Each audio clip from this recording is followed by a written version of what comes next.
Revista Brasil TVT conversa agora com Emílio de Souza, que é deputado estadual pelo PT e preside a Comissão de Direitos Humanos na Alesp. Boa noite, deputado Emílio de Souza. Prazer falar com o senhor. Seja muito bem-vindo. Boa noite, Cosmo. Boa noite, Thalita, todos que nos assistem aqui. Grande alegria de estar com vocês aqui na TVT novamente. Maravilha, o prazer é todo nosso. Deputado, o senhor assumiu a Comissão dos Direitos Humanos aí na Alesp em abril deste ano. Fala pra gente um pouco dos trabalhos, como que tem sido os trabalhos da Comissão dos Direitos Humanos aí na Alesp, sobretudo, a gente tem visto diariamente imagens de agressão de policiais a pessoas, trabalhadores no dia a dia. Tem essa questão aí das famílias que precisam de apoio, essa questão da intolerância. Como é que a Comissão dos Direitos Humanos da Alesp está trabalhando toda essa questão? Olha, nós estamos trabalhando, assim, a comissão, ela tem uma função parlamentar, primeiro, que é de dar parecer nos projetos que digam respeito a direitos humanos, direitos sociais, que passam pela Alesp. E tem o trabalho dela, que é de verificar a situação concreta dos direitos humanos no estado de São Paulo. Então, nós temos trabalhado muito a questão do sistema penitenciário, que é absolutamente caótico no estado de São Paulo. Nós temos trabalhado também a questão da violência de gênero, violência política de gênero, né, contra as mulheres, também a violência contra LGBTs, QIA+, e contra, vamos dizer assim, o cidadão comum, né? Quer dizer, não são poucos os casos que têm vindo à tona sobre essa questão de violência, né?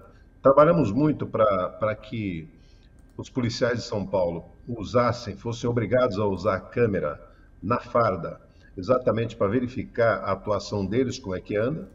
Nos locais onde foi implantado essas câmeras, nos batalhões que foram implantados, a redução de casos de violência e de letalidade é impressionante, né?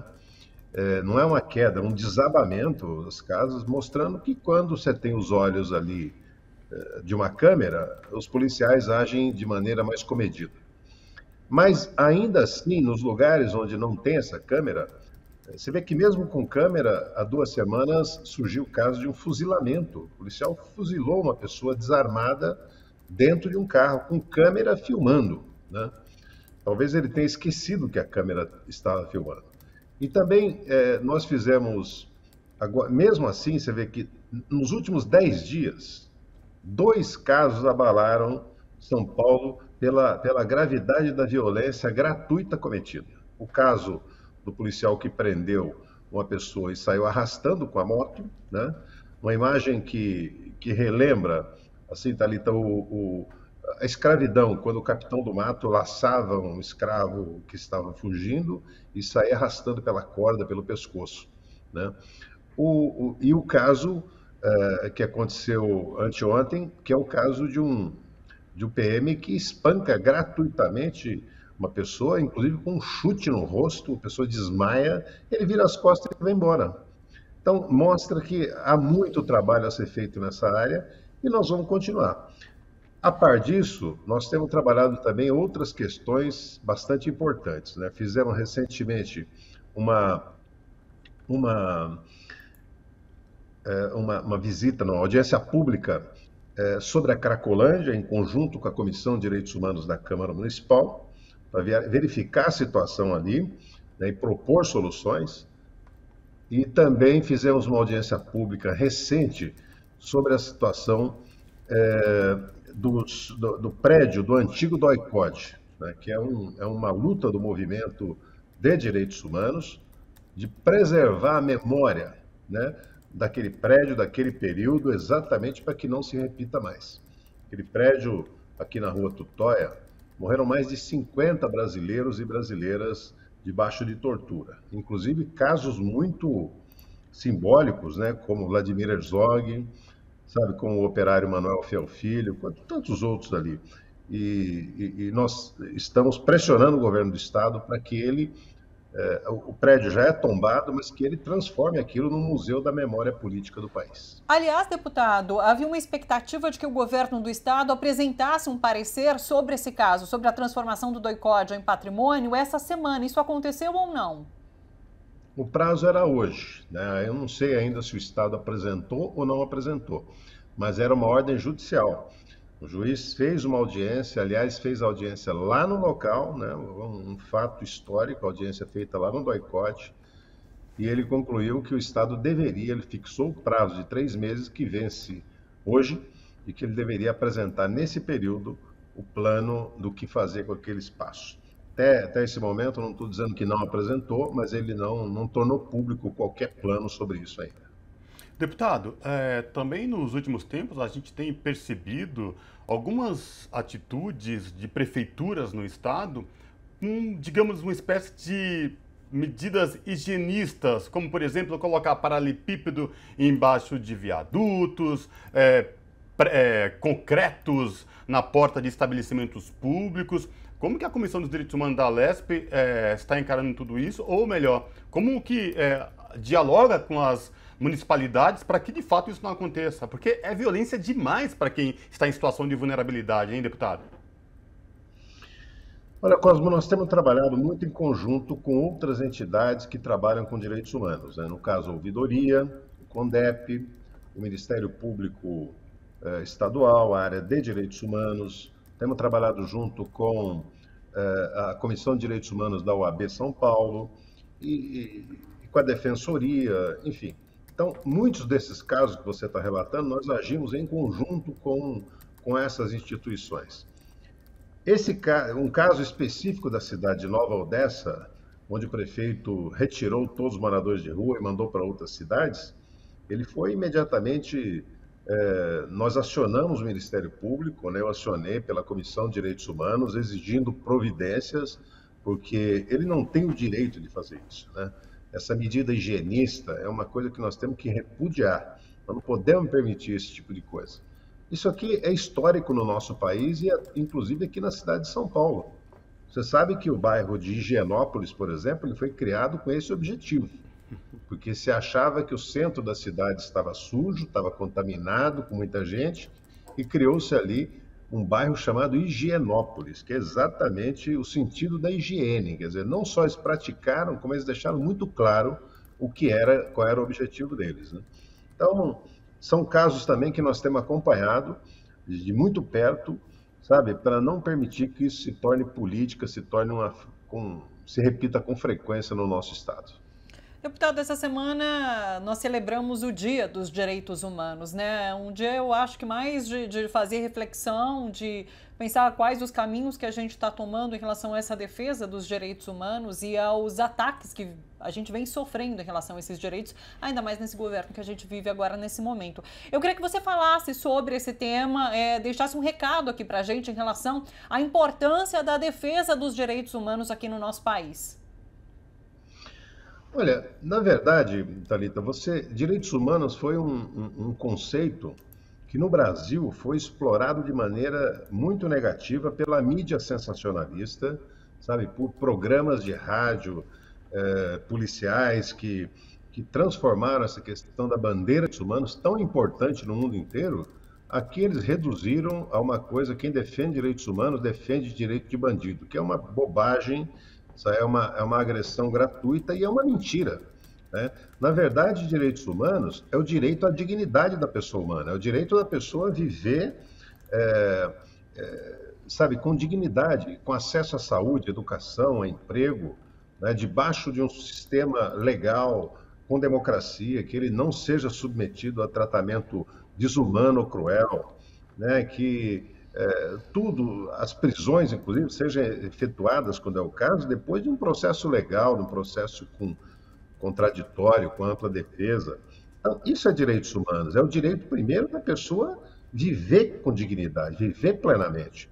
E para isso precisa de emprego, para isso precisa de renda, para isso precisa de educação, precisa de acesso a serviços públicos de qualidade. Isso são direitos humanos. E nós precisamos aprender a defender e não recuperar essa expressão direitos humanos, que é uma expressão que foi das primeiras providências tomadas após a Segunda Guerra Mundial. Foi criado a ONU em 1948, a Declaração Universal dos Direitos Humanos, reconhecida por quase todos os países. Essa declaração foi dos primeiros documentos que a ONU produziu. Por quê? Porque nós tínhamos vindo de uma guerra onde a vida humana foi degradada ao máximo, né? Quer dizer, 56 milhões de pessoas mortas no mundo inteiro por conta de uma guerra sem limites, sem razão, por conta da ambição, da expansão de fronteiras, da tentativa de conquista. Então, era preciso um documento que afirmasse vamos dizer, a dignidade humana acima de qualquer outra coisa, e foi isso a Declaração Universal dos Direitos Humanos. E dizendo quais são os princípios básicos para se ter dignidade, se viver com dignidade. Isso são os direitos humanos, isso é objeto e deve ser objeto do nosso trabalho. Mais ainda num período como o que nós estamos vivendo, Thalita, sabe? Um período de exceção, né? Um período onde as pessoas, onde os governos pisoteiam os direitos humanos, sabe? Pisoteiam a democracia, ameaçam a democracia, a liberdade. Né? Então, isso tudo hoje é mais fundamental do que nunca, a gente afirmar vamos dizer, a importância dos direitos humanos para um pacto civilizatório, para se viver numa sociedade civilizada como que nós pretendemos. Deputado Emídio de Souza, nós estamos com o nosso tempo quase estourado, mas eu preciso aproveitar a oportunidade de tê-lo aqui com a gente no Revista Brasil TVT e fazer uma pergunta. O senhor foi dirigente estadual do Partido dos Trabalhadores, esteve à frente aí da presidência do PT no estado, e a minha pergunta é política agora, né? Como é que está essa questão das movimentações aí para candidatos do partido no estado de São Paulo, Lula nas pesquisas aí se mostrando muito forte? Como que o senhor está analisando tudo isso? Como que o senhor, né, o Partido dos Trabalhadores, pelo menos aqui em São Paulo, consegue ter uma leitura de tudo isso que está acontecendo? Ô Cosmo, eu fui presidente do Diretório Estadual de São Paulo e eu fui secretário nacional de Finanças do PT também. E como você sabe, eu fui um dos advogados do presidente Lula, acompanhei ele na prisão todas as semanas e pude, nesse período, acumular muita informação e perceber o quanto esse país precisa de retomar o seu rumo. O PT está tentando construir uma frente o mais ampla possível para retirar o Bolsonaro do poder. Nós não podemos sonhar o Bolsonaro com mais nenhum dia de governo. O ideal seria que se encerrasse agora com o processo de impeachment.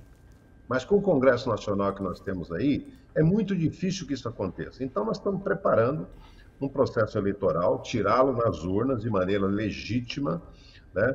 O presidente Lula está muito... A recuperação dos direitos políticos dele foi uma notícia muito positiva para o Brasil, né, necessária, porque recompôs a verdade histórica, mostrou que ele foi vítima de um processo fraudulento, um processo que visava apenas tirá-lo da disputa eleitoral de 2018. E foi praticado por um homem que depois deixou de ser juiz e virou ministro da Justiça de quem ganhou a eleição. Quer dizer, ele facilitou, abriu, com a prisão do Lula, ele abriu caminho para a vitória do Bolsonaro e depois, pelo serviço prestado, ele ganhou o ministério. E agora os dois são os nossos adversários na disputa presidencial. Então, assim, mais do que nunca, eu acho que nós vamos nos preparar, o Brasil está entendendo, por isso que o Lula está liderando as pesquisas, porque esse país sabe comparar o que era uma coisa, a época das conquistas sociais, da expansão do emprego, da diminuição da pobreza, do prestígio internacional, com o período que nós estamos vivendo agora. Então, eu não tenho eleição ganha antes da hora, nós não temos salto alto, vamos trabalhar com muito afinco. O presidente Lula tem dito isso, nós vamos trabalhar, a eleição só se ganha no dia, na última hora, então o momento agora é de trabalhar.